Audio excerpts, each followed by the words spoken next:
Good evening, ladies and gentlemen. Welcome once again to the Weekly WAYPN. I'm Cal. And I'm Sunny. AKA Henry and Sangita. Okay. You sure? Yeah. Okay. So, I just want to say quickly Yes. that I only now just saw this and I'm like, that show is the bomb. The bomb diggity. I didn't see any of the comments until like just now. I didn't understand it until I read the comment itself, and I'm like, what is this? And I'm like, this is how I am seen. And then I had to read it aloud to myself. The story. Because we call him the author man. No, because we go on another J.R. Sutton adventure. Yeah, just Joe Sutton adventures. Alright, so we've got Alan. Alan! Right. Almost finished. Just need the owner to tell me what they want for the base. It's a commission. Bom, bom, bom. Either that, or he's doing it for his wife, or something. Oh, okay, yeah. She's just wink, the wink. owner. Wink, wink. But yeah, no, it's looking pretty good. Mm-hmm. I still feel that down there looks a bit. Yeah, a bit streaky or something. Is it? Yeah, because like I feel like that could be better achieved by using powders. But like everything else, literally everything else looks perfect. I love how he's done the scratches up here. Oh yeah. Scratches look really nice. Is this the lion? No, but that is the lion sword. Oh, okay. So who is this guy? This is Cypher. Okay, whoever that guy is. Epic Shadow Man. Yes, Epic Shadow Man. I will tell you another time. So, this is he. And I think, like, other than that, I think this looks straight up amazing. As, of course, Alan only produces amazing work. He does. I still feel as if, like, these should be coloured different to the wing. But I can see how he doesn't want it the same colour as the cloak. Yeah, I wouldn't know what other colour you would use, honestly. Yeah, I know, right? Unless he painted them gold, like golden skull or something. Yeah, but I think that doesn't fit the motif because it's obviously inspired by the Paris Cathedral undergrounds. Yeah, catacombs, right? Catacombs, correct. So, like, that's obvious where that inspiration comes from, so... It's real, is it? The people... Yes. Wow. Anyhow, let us... Oh, yes, look at this. Yes, I prefer the shots where you give us the real background because, like, otherwise I have a lot of trouble telling. But, like, so I think that the plasma effect looks really nice. I like it. I like the lion sword, both front and back. You know, I think that looks really good. I do wonder... Sorry, could you go back to the back picture again? Yeah. You see how there's one more wing that seems to be black? I wonder if that's intentional? I think you see that? I don't think that's a wing, though. I think that's cloth covering. Is it? Yes, I believe so. Okay. Yeah. Like it's wrapped up sort of thing. Okay, because it does look a lot like part of the wing. I can see what you're saying, but it doesn't have that same straight edge design. Yeah, okay. But I love all of like little dints and scratches in his armor. Highly detailed as per usual. Yeah, but like, yeah, that. So the only reason I say that is just because I think that like pigment powder would do it better, but I think like literally everything else is just absolutely top notch. Chef kiss. Yeah. So I think you did really well with the armor. I think that the sword looks fantastic. Like I say about the color choice here, but you know you sort of compromise with that. You know, like you can't really do it that skull look with this here. But yeah. So I think you did that well. I think that could be improved. And The cape, yeah. Is there anything else? I don't know. I'm just excited to see how it looks all based up. All right, so Let us. So next up, it is Mr. Tyrone. Yes, the one that you didn't get to see for once because I had to duck out and give this one to him. So yeah, we had guests. Yes, we did have guests. But yeah, look at this guy. This Do you Vader. want to read out? Yeah. Massive shout out to Henry, for printing this bad boy for me. One of the coolest looking Vader minis I've seen, and just had to paint it. I hope I did it justice. Well, I think that it looks very cool, but the one thing that I just want to say about the print, that I don't know why they made this the way it is. So I think that he's connected the shaft quite well, and it seems quite seamless, but the way that they made this thing was they put the shaft of that at the bottom of its cloak. What? So it was coming out of there. Like, I'm serious. It was coming out of here. And I'm just like, what happened? Why you do? They had to make it clear he comes with dangly bits. Darth Vader, male only. Well, because he's kind of gotten automaton a bit, right, with the leg and see, I think everything. This is sort of meant to be like a battle damaged Vader or like a recent convert Vader. So I thought there was only one Vader. Okay, so when he first became Darth Vader is what I'm saying. So okay. He's all of his sort of prosthetics were new and it sort of hadn't been fully incorporated into his suit and all of that. I see. So he's still a bit messed up, I think. But yeah, so alright. I think you want one other element other than this tuft. But I can see why you're just like, yeah, I'm cool. But I think that the cloaky part could have been like highlighted a bit more cleanly. Yeah. I think that the legs come out well. I think that the head came out really well. Like the scarring and all of that came out quite nicely. You see, like, I didn't even notice that with the print because, you know, when I'm looking, I'm just looking for faults. Yeah. And I'm like, you don't notice some of the details until you see it. Yeah. Yeah. And yeah, I do agree that I think Tyrone, his usual go-to highlighting technique seems to be dry brushing it on. Yeah. There's nothing wrong with that. I do think you want to expand your brush options. So perhaps you might want to use a very, very soft and fluffy makeup brush for something like this because he's not really all metal. He still has like smooth cloths, and for things like that you want to present smoother highlights. I think that might help better. You know what I think dry brushing is good for? I think dry brushing is great for a guide. So like he could still work on this model, right? Say get a nice grey, right? Get use all of where those lines are and just trace along there with a brush. And then just, turn those into highlights. Yeah. That works too, yeah. I think that would be good. But yeah, I like the skin coming through here.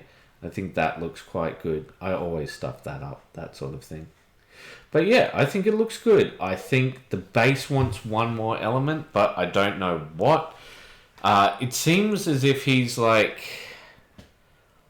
on a volcanic shore. Have you ever seen where like a volcano's erupted and life's just starting to come back because of the sea? Oh, I haven't seen that, but I have seen it all like black from the settled lava, as you will. So when life first comes back there, there'll just be like occasional and it'll just be shrub. Shrub. And Is that it? Really? Yeah, and there'll just be this occasional spot of vegetation. Vegetation. The vegetation. But very fertile grounds. I think it's looking pretty dang good. I'd be happy with it. And so I hope you enjoyed the print. And I hope that okay, so... There's a fly, sorry guys. So what's good? What could be improved? I think he did the skin very well. Leg came out really good. Tuft not just the tuft, sorry. He could use one more element for the base. And the layering for the highlights could be a bit smoother. Yeah. Alright, so next up, we've got Joseph Malan.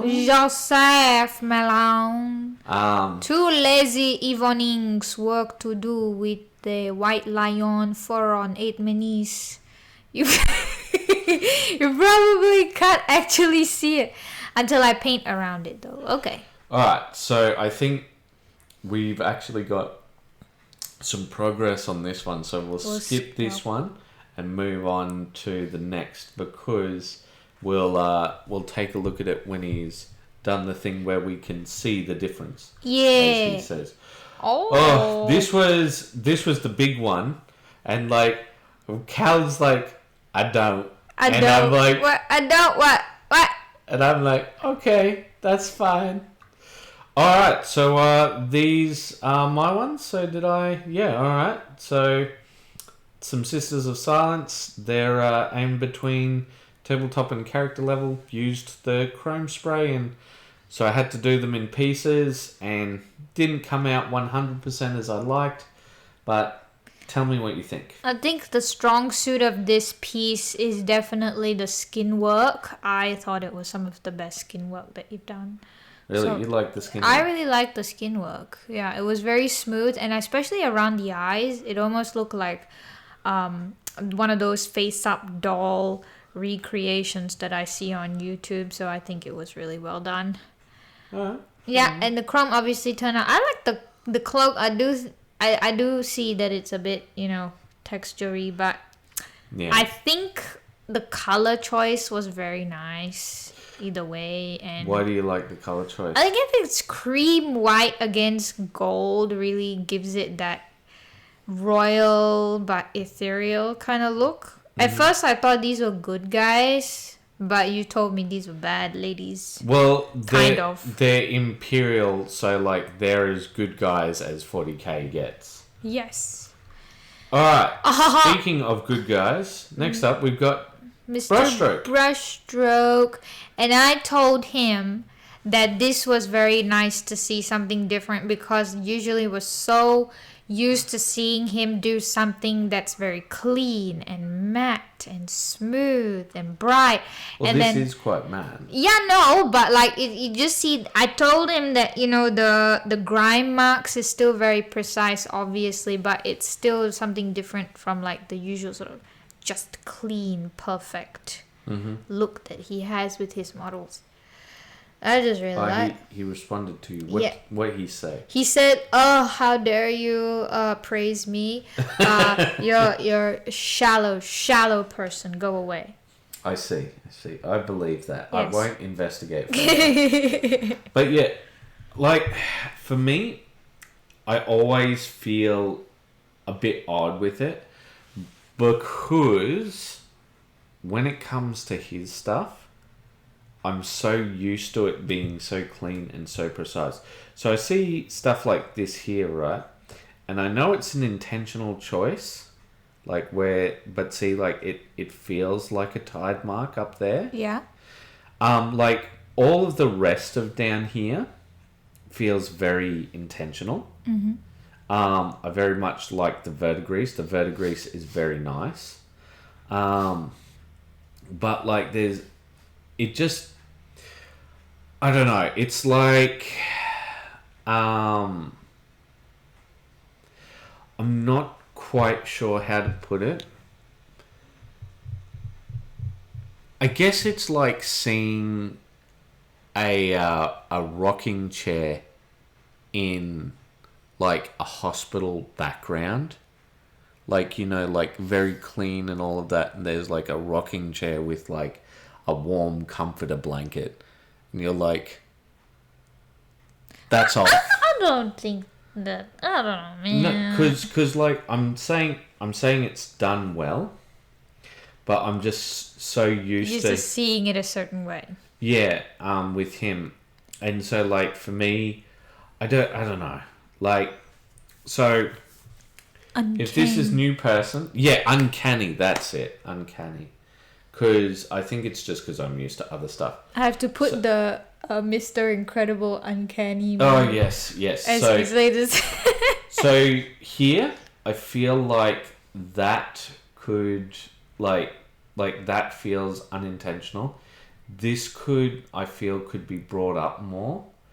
And see, when I see some of this stuff in here, right, as an example, the rusty chains, I wonder to myself, should he experiment with, say, for example, Dirty Down Rust? And the reason I say that is because this rust looks good, it looks fine, but it doesn't have quite those... That extra grimy... Well, no, the inconsistencies that rust do, right? Like, some will be super bright patches of red-orange, and then you've got, like, nice brown. Yeah. Yeah, I get that, yeah. And then, like, steel on top, just straight steel on top, because you got to remember this is chainmail, like, sort of hitting against things, hitting against itself all the time. So, like some of the rust would chip off to reveal straight steel again. You're saying that? Yeah, okay. That's what. But I wonder if it's gonna be too realistic for his style, because his style still has a certain level of cartoon-like effect to it. Yeah, it's a very strong emulation of the heavy metal style. So, with this, I introduced the idea that GW still does tributes and Easter eggs. And so I just showed off these guys, because that's Keith Flint and the Maxim. And I sort of just showed a bit of a work in progress there. Yeah.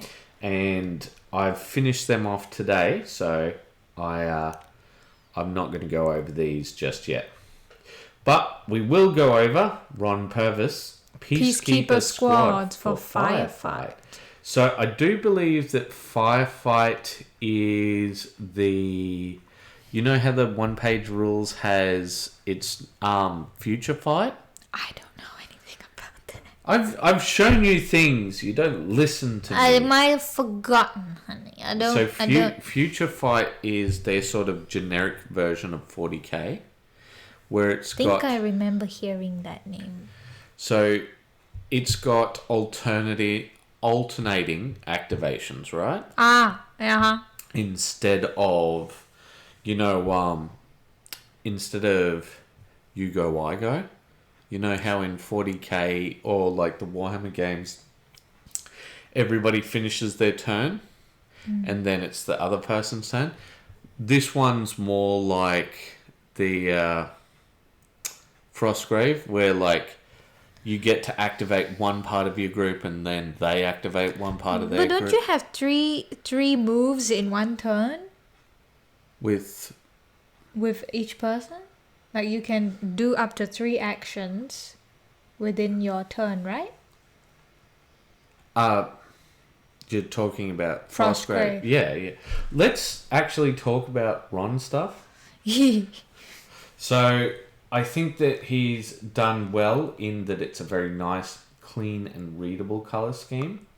And I think whatever guns these guys are holding are obviously different from these other ones. Yeah. So oops, sorry. 8 o'clock alarm. Yes. Anyway, so I think that the teal against the green, like, that's nice complementary. But once again, I feel like the bases need something more. I think you just feel that it needs a few more elements, you think? Or yeah, what? So like, when I look at these bases, right, I don't get a good feeling for where they are. Yeah, I agree. Yeah. So, like, I look at these guys, right? And I'm like... Mars? I'm like, Mars, is this, like, sort of like a World War II style, war zone? Is this... And see, like, some people might go, oh, well, see, that's got universal appeal. And I'm like, not really. Because the thing is, when I look at it,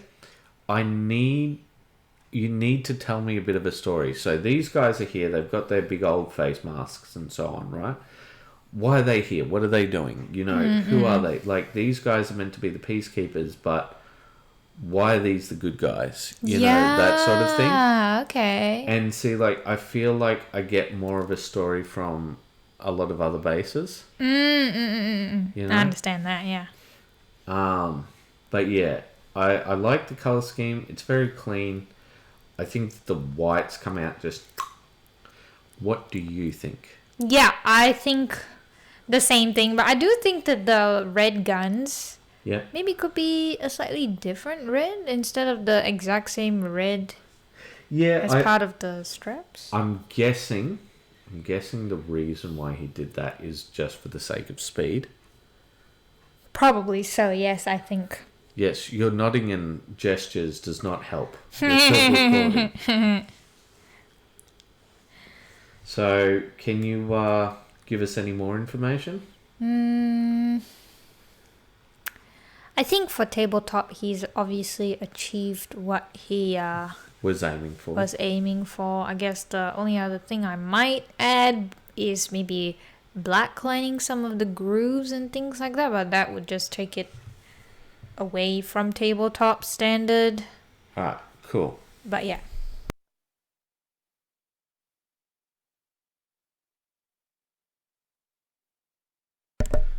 And next up, we've got the Enforcer squads for Firefly. So I don't know what this team is beyond the this particular look. And see, like, they look like they're in a completely different area, don't they? Yeah. Like, it's obvious that the same team, like... But then the base is a bit inconsistent. It's quite different. Yeah, it's no longer even red ground anymore. Yeah. Yeah, I guess that can cause a bit of confusion there. Alright, so what do you think? Let's see. I think it's also looking very good like the previous one. It's as clean as it gets. I think maybe he could try a little bit more on the highlights, because it does look more like very one-tone. Yeah, I'd agree, but I think the issue I have is if you're doing tabletop and you're doing both black and white and you're just trying to smash these out, and remember, he's done, in one day, I think he's done 60 troops.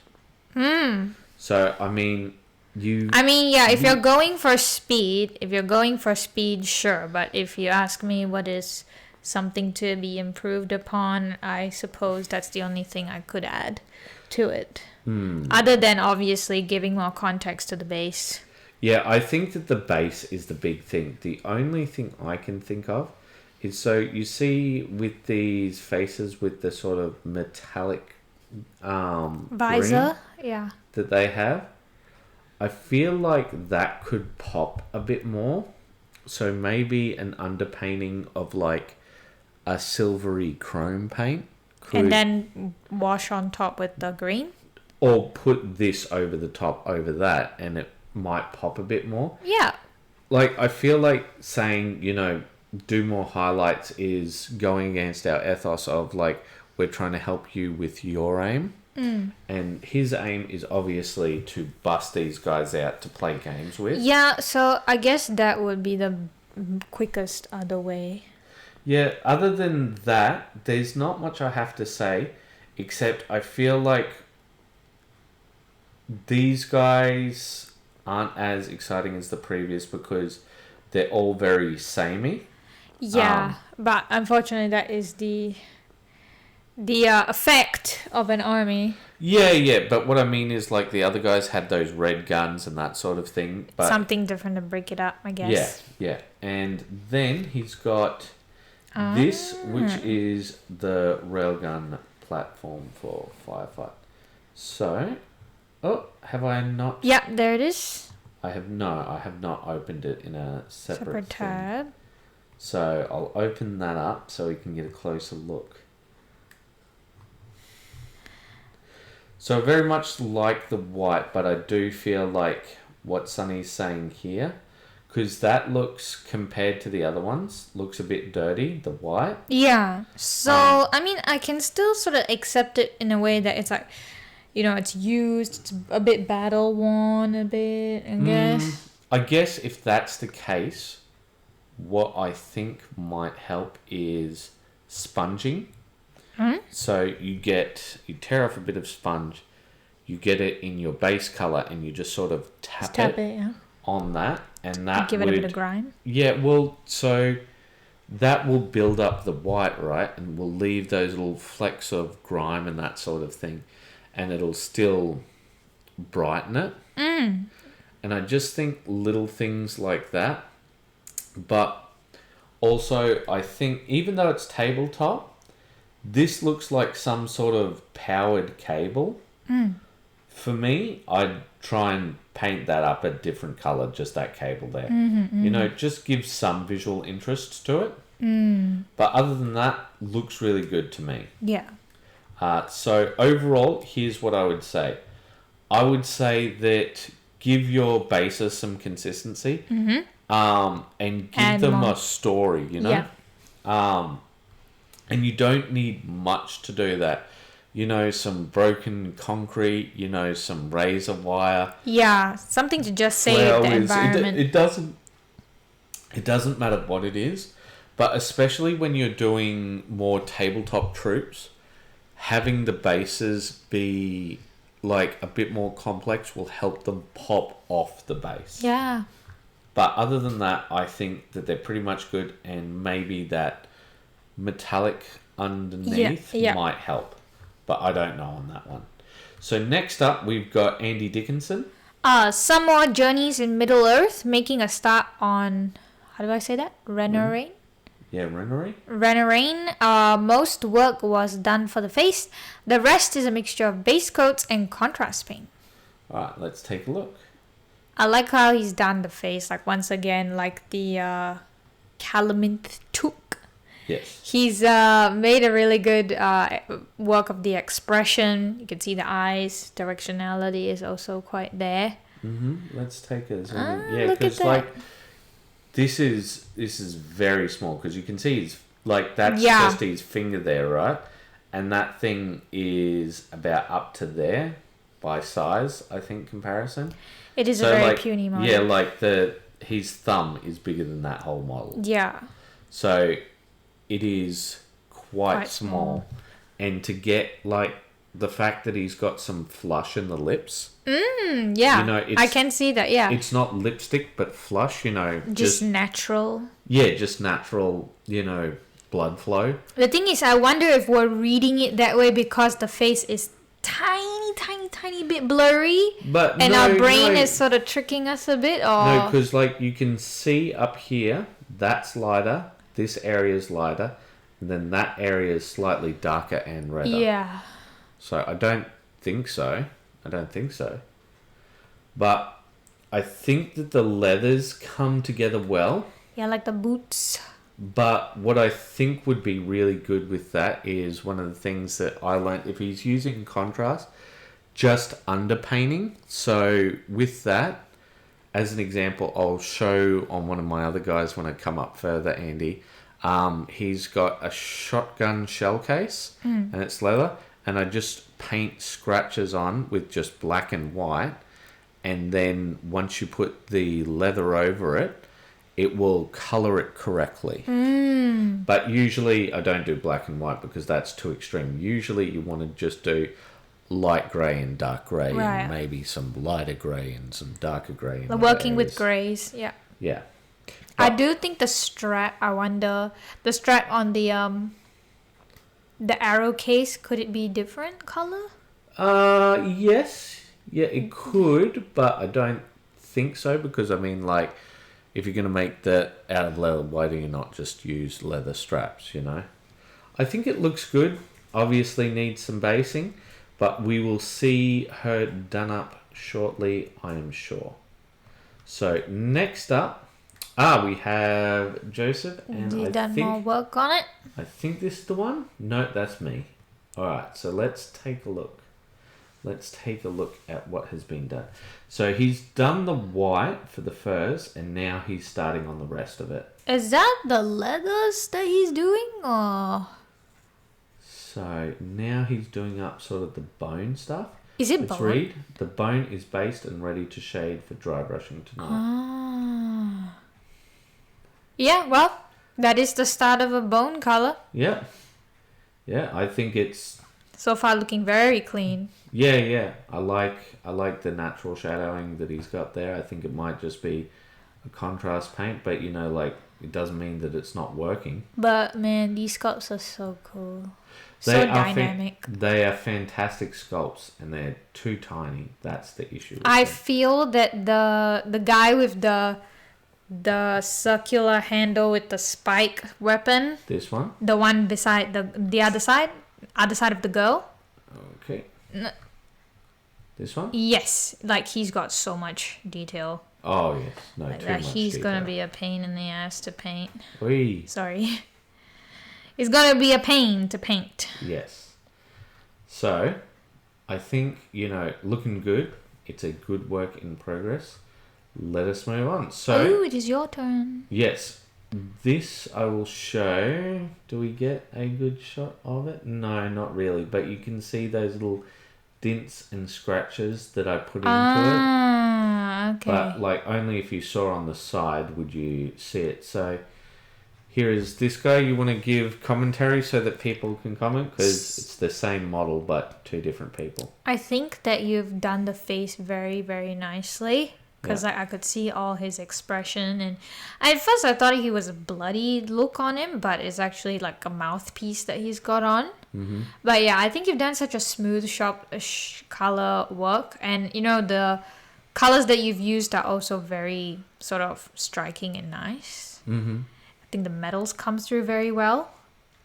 Mm-hmm. And it's very clean as well. I think I really like the cloak, the little fur thing that he's wearing. Mm-hmm. And the lace back is nicely done too. And what do you think can be done to improve on this? Usually I would say the whites are your weakest point, but I think you've done a really good job with the whites on these guys. Okay, so what would you suggest needs improvement then? Oh, with this piece? Yeah. I don't really see anything to improve with this anymore, because I think you've reached your goal character level. Yeah. So I think you've done a good job with it. Okay, but we've got to try and be fair to Yeah, I everyone. understand. I guess more highlight for the gun, the metal part of the gun, Okay, yeah. because it does look a bit matte-ish. I've got a highlight Like there, that. but it hasn't popped. You're right. So Yeah. maybe push that highlight. Yeah, other than that, I think you've done a fantastic job with these. All right. So let us move on to our finale. All right. And it's James, and he says, finished my D&D Human Wizards today. Really happy with how the Blue Wizard came out after the Null and Oil shade. Okay, so let's take a look. Alright, so James is just beginning in his painting journey. So I think these are the speed paints that he's using. Is it here. speed paint? Yeah, no, because he's using the army painter stuff, not the thing. I think the golds come up nice. I do think, however, like this is where I essentially, the reason why I don't recommend speed paints for beginners, because I feel like the cloak you could just like line over it just once more to make it pop a bit more. Like I think the golds come up really nicely. Yeah, it's really reading as gold and nice. Yeah. But I feel like the cloak could have just a little bit extra there. I think the little sort of trim edges that is running along the base of his cloak could be defined a bit more, like maybe another painted white. Yeah. Or a different striking color to give a little bit of visual interest. I think another go over with the white probably wouldn't be bad, but I don't think that they're bad, especially when you're starting out. I do think that what is needed is like to first base with a darker color and then bring up to a lighter color with the skin. Yeah, I do think that the coat of paint is not too thick, but it's a little bit on the thicker side. So I think thinning the paint would be something to improve on. But for like beginner's work, it's actually pretty good. Yeah, well, like he did say that he painted a while back ago, but I think speed paints and contrast paints I don't actually like for beginners. And let me be specific because we've had YouTube people rage before. But essentially what I mean to say is people who are absolutely at the start of their journey, right? And the reason is because I think when you apply it, you've got to be very careful about how you apply it. Yeah, because of the way it's set. It's super fast drying. So once it sets. And like it could settle into... It's very good at settling into recesses, which is what it's made to do, right? And then you get a lot of pooling and like super high, like dark spots and then very light spots. So you're meant to wick off the excess and smooth it out as well and control and manipulate the paint. It does take a bit of working with. Brushstroke made a really good video on how to work with contrasts. And I think it's just as applicable with speed paints. But I think this is like, it's turned out pretty well for this. But I feel like with the cloak, you could just, if it was just regular paint and you were just using the null oil, you could go back over because it seems quite glossy at the moment, doesn't it? Yeah, it's very glossy, so it could use like a bit of matte varnish, I think. No, not matte varnish, but I think just, regular old paint over the top. Yeah. To get rid of that gloss, and do the highlight at the same time. But I do believe that's us for this week. Oh no. It's okay. It's shelving. My secret shame is out. I've been looking at shelving. But yeah, so once again, let me say thank you each and every one of you for joining us for our little adventures. We hope to see more of you in the following weeks. Because, we've noticed a few less people have been posting, yeah. But I mean, life does get to people, and a lot of people said that, it's just like the time of year. Yeah. It starts to become crunch time. Yeah. So, especially towards the end of the year, lots of people need to do the extra stuff to clear up the backlogs and things like that. Yeah.